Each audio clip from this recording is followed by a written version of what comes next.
Vous avez 7 minutes. Merci. Voilà. Je tiens d'abord à remercier la Société française du glaucome de nous avoir invités à présenter cette communication.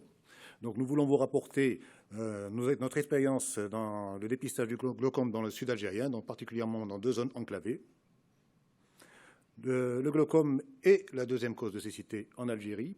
Une enquête menée sous l'égide du ministère de la Santé publique en 2008 sur un échantillon représentatif de plus de 28 000 patients de 40 ans et plus, qui a été effectué au niveau des 48 wilayas départements et qui a mobilisé plus de 210 ophtalmologistes, a permis d'établir que le taux de prévalence du glaucome à angle ouvert était d'environ 4,6% dans la population de 40 ans et plus.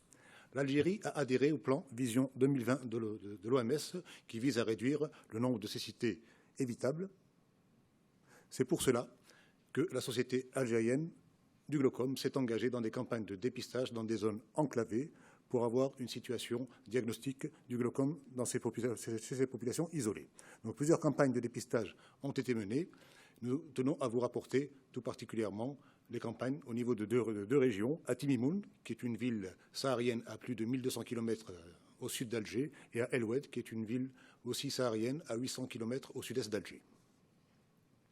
La méthode utilisée a été l'appel à population, information des populations, par le biais des médias locaux que sont les radios, par le biais des mairies, par le biais des mosquées. Donc les populations ont été informées qu'une équipe médicale s'était déplacée pour dépister une maladie oculaire, et donc elle s'était présentée au niveau des centres de santé.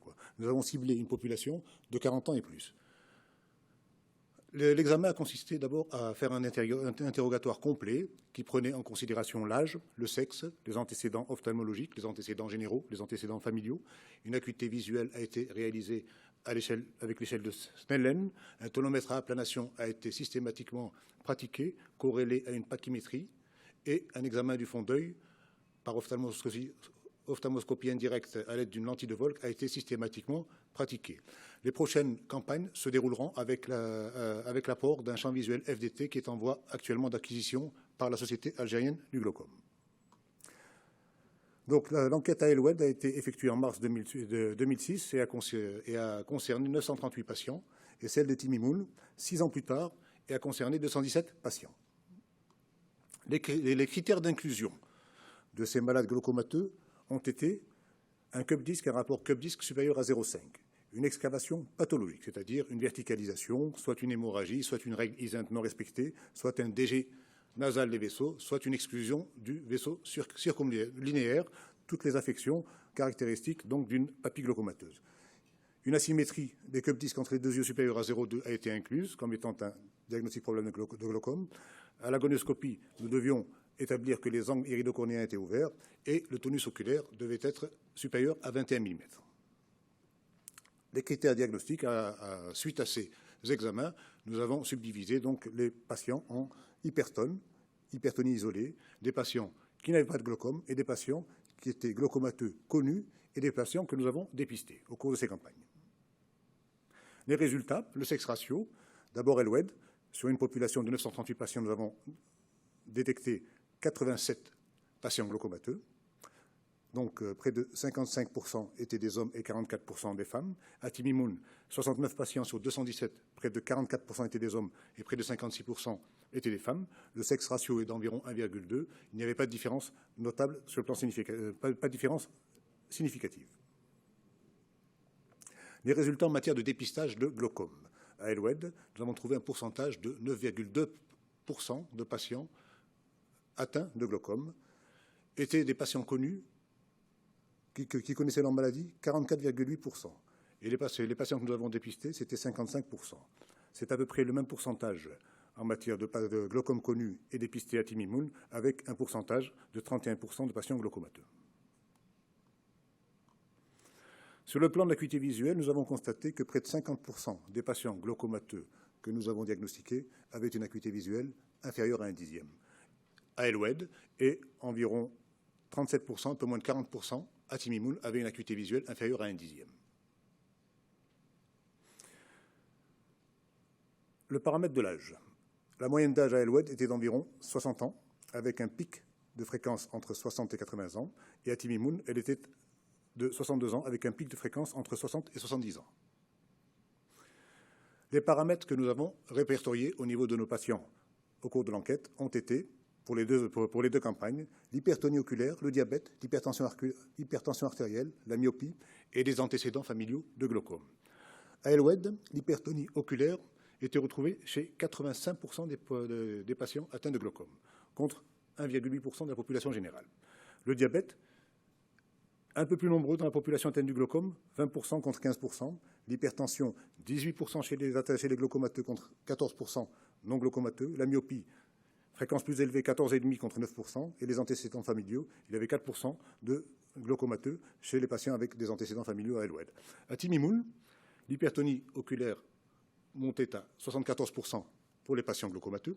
Le diabète, légèrement supérieur aux non glaucomateux, 18%. L'hypertension artérielle, légère supériorité aussi pour les patients glaucomateux, 21 contre 18. La myopie, supériorité aussi des patients glaucomateux, 13,7 contre 4,9.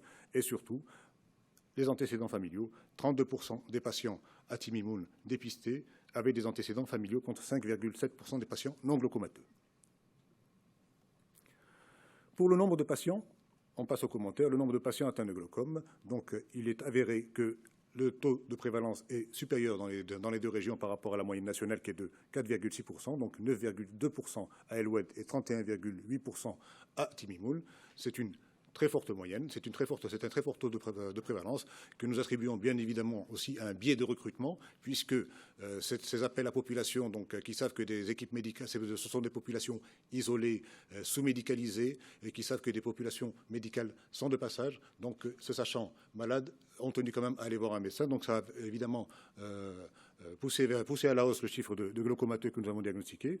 À Timimoun, il y a une caractéristique, ce sont des populations très isolées, c'est le Grand Sud. Nous avons enquêté dans des petits villages isolés où il y a un très fort taux d'endogamie, un très fort taux de mariage consanguin et un fort taux de population mélanoderme. Et nous savons que chez les populations mélanodermes, le taux de prévalence du glaucome est plus élevé que chez les populations caucasiennes.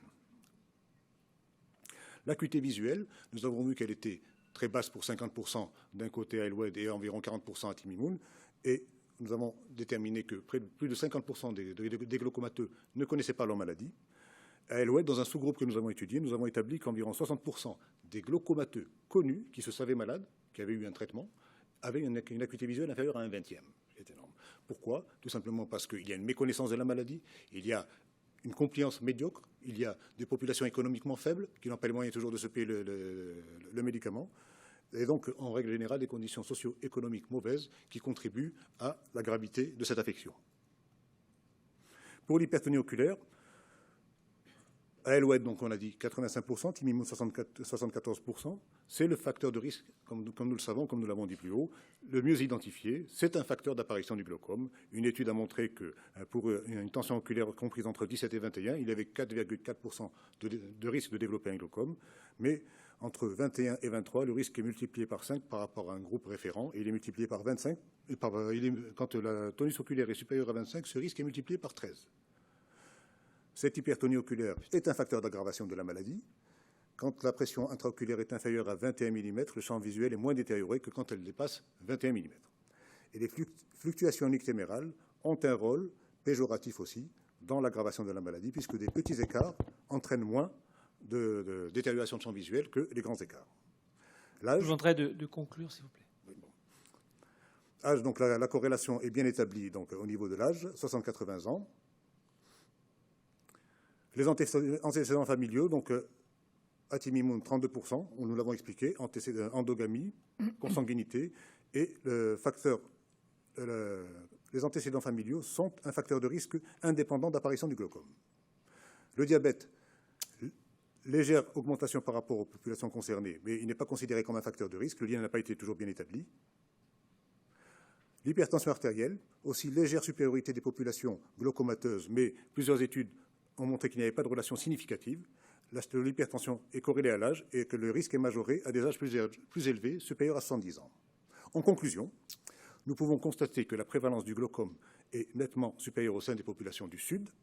Les diagnostics se sont faits tardivement, ce qui explique la sévérité de l'atteinte visuelle, avec une moyenne d'âge de 60 ans, donc qui concerne une population encore relativement active. L'Algérie adhère au programme OMS Vision 2020. Comme l'a parfaitement démontré le professeur Alain Bron plus haut, le dépistage systématique dans la population est peu rentable.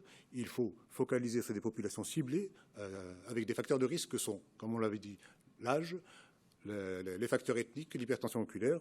Et nous préconisons, nous, en tant que Société algérienne du glaucome, le traitement précoce avec comme première stratégie thérapeutique une chirurgie systématique pour ces populations isolées. Je vous remercie.